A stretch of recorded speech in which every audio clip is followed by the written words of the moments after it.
이게 뭐라고 1년이나 걸렸을까요? 저의 상반기는 별거 없었습니다. 일만 했거든요.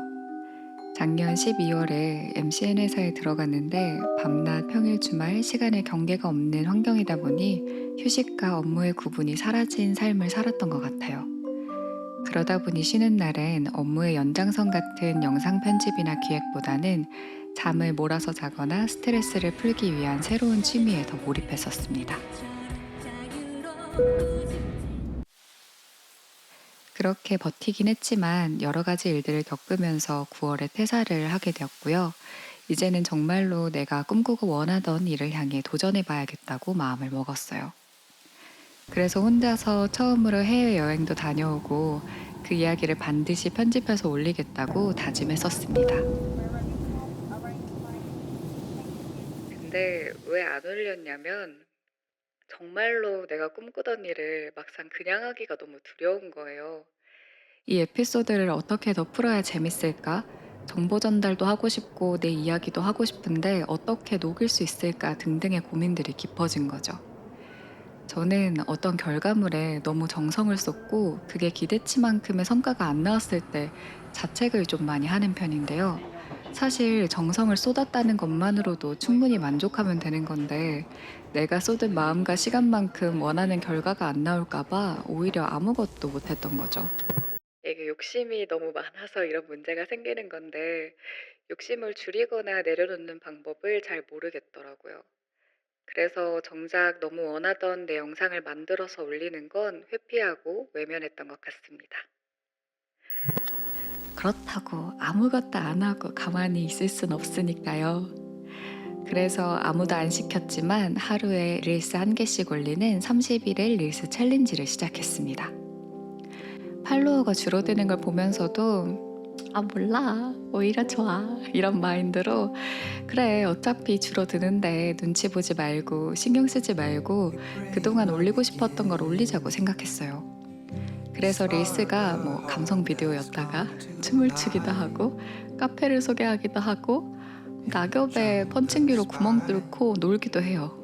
이렇게 들으니까 뭔가 좀 이상하시죠? 예쁘게 들어야 되는데. 야.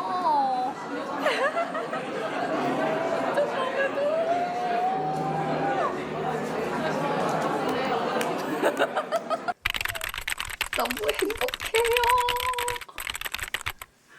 아니, 저 예진님 진짜 예전부터 팔로우하고 그랬거든요. 작년에 처음으로 예진님 제대로 인사하고 이런 건 처음이었고 그때는 제가 혜영 언니랑 같이 가가지고 당연히 그때 이후에 처음 뵙는 거니까 당연히 나를 까먹으셨겠지? 아니 기억을 못 하시겠지? 너무 당연히. 그러니까는 어떻게 뭐라고 인사를 해야 될까? 저번에 작년에 같이 혜영 언니랑 같이 왔었던 어, 어 누군데요? 막 이렇게 해야 될까? 그리고 누군데요라고 하면 그거는 알아볼까? 막 이런 생각을 했었는데 갑자기 제가 예진님한테 쓱 다가가서 예진님 바쁘시네요. 이랬는데 예진님이 바로 소라님 인사하고 싶었는데 이러는 거예요. 그래 해볼게 예진님. 찾으셨어요?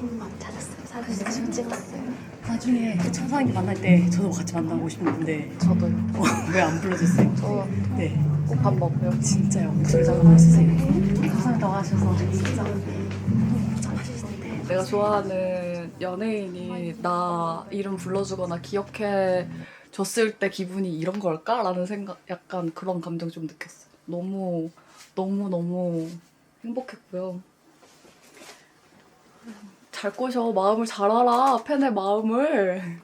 챌린지의 결과는 31일 중 21개를 올렸는데요. 그럼 저는 챌린지를 성공한 걸까요? 실패한 걸까요? 사실 31일 챌린지를 했던 목적은 오늘 이 영상을 만들기 위해서였어요.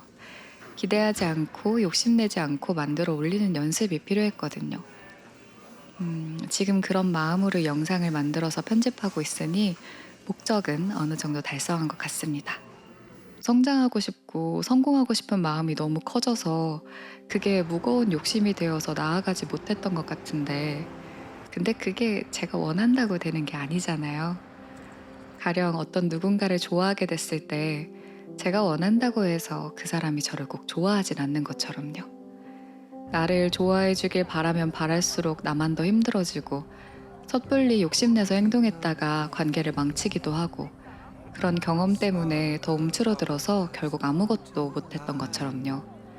저는 크리에이터가 너무 되고 싶으니까 욕심나고 조급해지고 불안한데 망치기는 싫어서 더 가만히 있었던 것 같아요.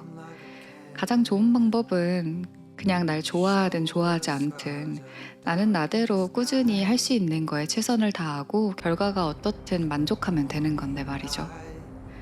마찬가지로 내가 원하는 모습이 되기 위해 꾸준히 지식을 습득하고 결과물을 내고 피드백을 수용하고 반복하며 솔직하게 나아가면 되는 건데 아무튼 쓸데없는 고민들을 했던 것 같습니다. 저는 진심으로 제 채널을 애정하고 구독자 여러분들을 애정하고 있는데요. 제가 파워 N이라서 이미 구독자 30명일 때부터 여러분 애칭도 고민을 했었고요. 가끔은 나중에 길 가다가 구독자님들 만나면 어떨까 이런 상상을 해보기도 했습니다. 제가 만드는 영상에 여러분들이 댓글을 남겨주시고 이런저런 이야기를 나누는 게 진짜 행복해요. 때로는 일부러 댓글을 달지 않고 여러분의 이야기만 읽을 때도 있는데요. 뭐랄까 좀 연대감 같은 걸 느끼기도 합니다. 이 사람이 행복했으면 좋겠다 싶기도 하고요. 올해 쉴 틈이 생겨서 놀 때도 늘 유튜브에 올릴 거라고 영상을 항상 찍었었는데요. 또 그걸 너무 즐겁고 행복한 마음으로 했습니다. 그래서 앞으로는 그 영상들 가지고 정말 이것저것 열심히 또 편집해서 올려볼게요. 늘 좋아하는 카메라나 문구나 인테리어 이야기도 올리고 여행 다녀왔던 이야기, 틈틈이 남겼던 일상 기록들, 또 새롭게 생긴 취향 취미에 대한 이야기까지 한번 만들어 보겠습니다. 때로는 영상 없이 사진에 목소리만 나올 수도 있을 것 같고요. 좀 즐겁고 신나는 것들도 올려볼까 해요. 찍어둔 것도 많고 앞으로 찍고 싶은 것도 많고 그만큼 나누고 싶은 마음도 많아서 다양한 이야기를 가지고 오도록 하겠습니다. 제가 영상을 올리지 않는 기간에도 댓글 달아주시고 찾아주신 여러분들 진짜 진심으로 감사드리고요. 여러분들 덕분에 행복함을 많이 느낍니다. 진심으로 사랑합니다. 행복한 연말 되시길 바라고요. 그럼 저는 다음에 또 만나요.